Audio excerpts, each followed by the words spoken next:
Hey friends, this tutorial is about file management. So I've set up my composition and I have three shape layers. Many of you will be familiar with this by now, and we'll have many layers down here in the composition timeline. So today I'm going to show you a few things that you can do to maybe organize this a little better and to help you out with your animation. So the first thing I'm going to do is make one of these things animate. So I'm just going to add a very quick scale and scale that up a little bit. Cool. So I have my green triangle animating, and what I want to do is kind of group the things that aren't animating together so I know that they are sort of a separate bundle. So maybe if you have lots of small triangles that form one object or something like that, you want to group them, this is how you would go about it. So you select the two layers that you want to group together and then just right click on them. And from this option menu we click pre-compose. Now when you pre-compose, you want to make sure you're giving your new new composition a very descriptive name so you can find it again. So I'm going to call this blue and pink, and move all attributes into the new composition. And that means that if you've got any animation on these layers at the moment, you can still pre-compose and save all of that animation. So when I do that, a few things happen. You can see that on my timeline the blue and pink composition has replaced the shape layers blue and pink, and we have one layer for them. And the other thing that is in my project bin, we can see that I have two compositions. One is comp1, which is my main. I'm going to rename that. My main composition, and then my blue and pink composition. So the main stage is where is your final animation. This is what you will probably export out. But to get into the blue and pink composition, so you can edit these layers that you've bundled up together, you can just double click on the layer here, and that will open up the composition with the shape layers inside it. So then you can go ahead and animate anything that you want to happen. So I'm going to do a very quick rotation so we can have something to work with, and there's a rotation of my pink layer. So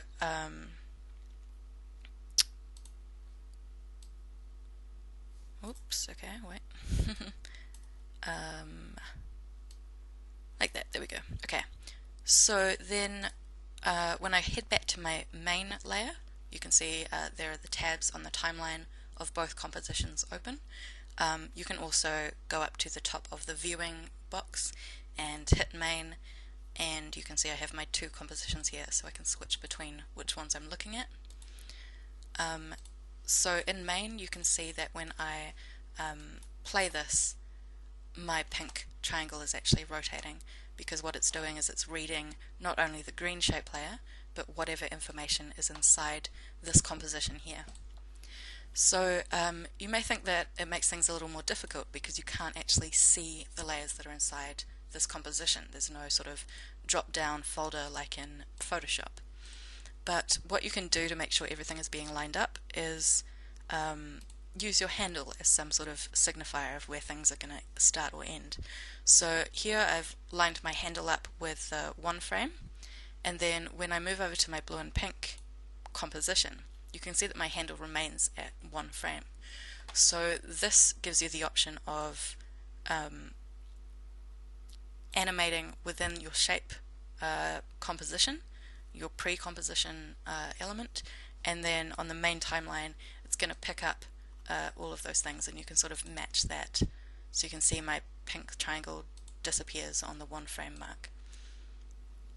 So that way you can sort of coordinate things. So if I wanted at the one frame when my pink triangle disappears, I wanted my green triangle to disappear, I can animate that to the same option.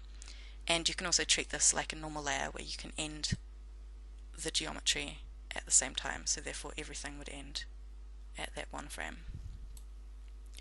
There's also another very handy thing, which is when you are using these groups. Let me just lengthen my pink triangle a little bit. When you're using these pre-comps as groups, what that means is that you can actually animate a bunch of things at the same time. So you can treat this like any of your normal shape layers. It has the drop-down menu for transform, and when you transform these options, it will move all of those elements within the composition at the same time.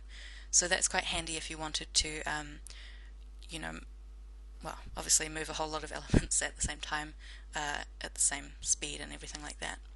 So you can treat that just like a normal layer, except you're moving all of the layers inside it, which you can then edit separately. So this idea of kind of having groups within groups within groups is called nesting, and that is a term that you may have come across in animation or will come across in animation later if you're going into media. The one thing that doesn't work with the layers is opacity.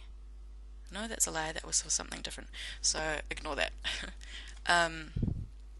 So anything that you add to this layer, like any sort of effects, is going to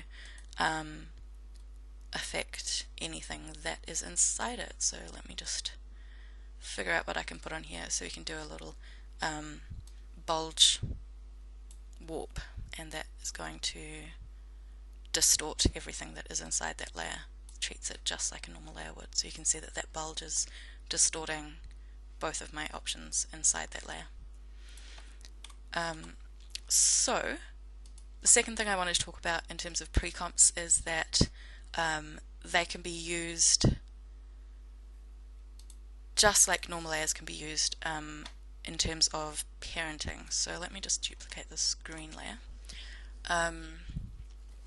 So parenting kind of works the same way as these pre-compositions. It is a form of attaching one object on the stage to another object and having the first object kind of take all the qualities from the second object. So if we think of them in terms of parent and child, the parent does the action and the child follows. So in order to link these objects in After Effects, we can use these drop-down menus at the end of our timeline, and you can see that when I click on the drop-down we have all of the other layers available. So if Green 2 is the child and I want it to pick up everything that happens to the blue and pink layer, I would select that as my parent. And if I wanted the blue and pink layer to actually pick up everything that happens to Green 1, I can select that as my parent. And you can see that the blue and pink layer cannot be the child of Green 2 because Green 2 is already the child of blue and pink. This may feel like it's a little confusing, but it's just something for those people who want to get a little bit advanced if they've already used After Effects before. So that means that we have this sort of chain of command where Green 2 is at the bottom, their parent is blue and pink, and blue and pink's parent is green. So theoretically, if I move green, all of those other layers should follow. And we can see there that that is happening. The reason why we can't see Green 2 is because it's actually right on top of Green 1. So let me move Green 2 out the way. So then, here we go, when I move Green 1, you can see all of those other things moving at the same time. So that is really handy if you wanted to have relative things happening.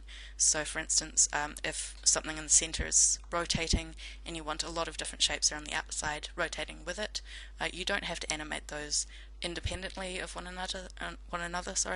You can just use this parenting system and change just the center object, and that will move everything else at the same time. So you can see here that everything is rotating around the axis point of Green 2. So that could be quite handy for some people. So that is a little bit of organization within After Effects. I'm just going to quickly talk to you about organization outside of After Effects. So one thing that comes up a lot when you're working with media is corruption of files, losing your files, breaking your laptop, computers crashing. It's a very common occurrence, and it's something that you need to be prepared for if you're going to work in media, or if you have any video files within any of your papers. So the best way to handle this is to always 100% click Save As. So when you save as, you can see I've got a few options from this past tutorial. So I always give my file names a descriptive name, so I can say I'm working with shapes, and then I will put the colors of the shapes in, so I'm going to use blue, green and pink, and then I give it a version name. So my version name at the moment is just a number 1, because this is my very first version. This is the original document. If you add in anything new, or you put a cool effect, or you finally get something working that you've spent ages working on, do not click save. Click save as. Always save as a different version number. Version 1A if you're working on the same thing, maybe version 2 if you've added some elements. And essentially what this is going to do is make sure that you always have a record of your latest work, but you also have a record of what you did maybe yesterday or the day before. And that way if any of your files corrupt, or if something that you're working on doesn't transfer from one computer to the uni computer, you always have sort of a very close to the latest version available to you, and you don't have to start over from scratch.